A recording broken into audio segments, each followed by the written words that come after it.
The youngest nation in Asia and fourth in the world, East Timor has a history of over 400 years under foreign occupation, towards the end of which caused much mass violence. The country became independent in 2002, but the bloodshed prevalent during the Indonesian conquest has left the world to think violence and insurgency is ongoing.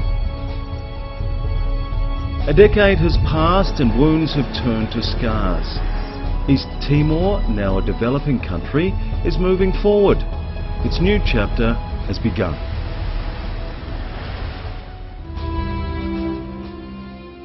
East Timor was invaded by Portugal in the 1600s and remained its colony for the next 400 years. The period was relatively calm as Portugal largely neglected East Timor. Mass violence occurred when the Japanese invaded and ruled it shortly during World War II, which led to the deaths of around 70,000 locals. In December 1975, just 9 days after Fretilin, a local political party formed following Portugal's decolonising scheme and declared the Democratic Republic of East Timor. Indonesia, under President Suharto, invaded. Mass killings and rape took place during the invasion. Strong resistance to the rule led to repression and famine, where up to 25% of the East Timorese population are thought to have lost their lives. The most notorious incident is perhaps the Dili's Santa Cruz Cemetery massacre of reportedly over 250 local youngsters in November 1991.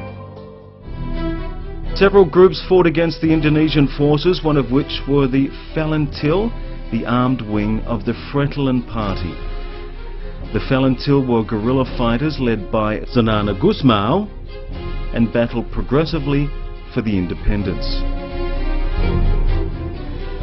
Finally, the Indonesians retreated.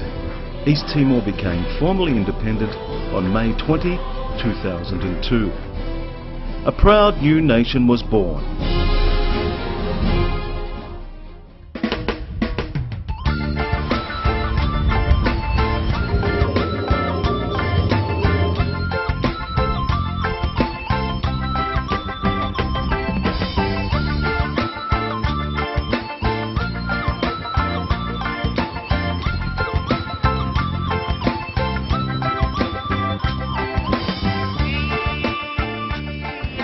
Today, East Timor is actively investing in infrastructure, education, human resources and healthcare.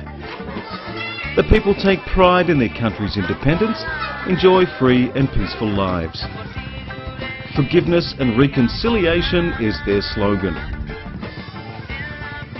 And today, Timor-Leste and Indonesia relations has been extraordinary, not only to us, but I believe to almost countries in Southeast Asia and the world. We have established unique relations from people to people, from G to Z, and many issues that sometimes we resolve in a very extraordinary way.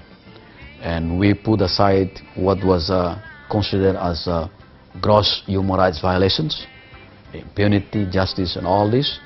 And we are now working together to develop the best possible cooperations that we have. And we have now many Timorese living and studying in Indonesia. And likewise, Indonesians are also, many of them, were living and work here in Timor-Leste. Yeah, before my enemy, but now no, now my friends. No. Friendship, you're right, because we Asian people. Moving forward, East Timor is in charge of writing its own destiny.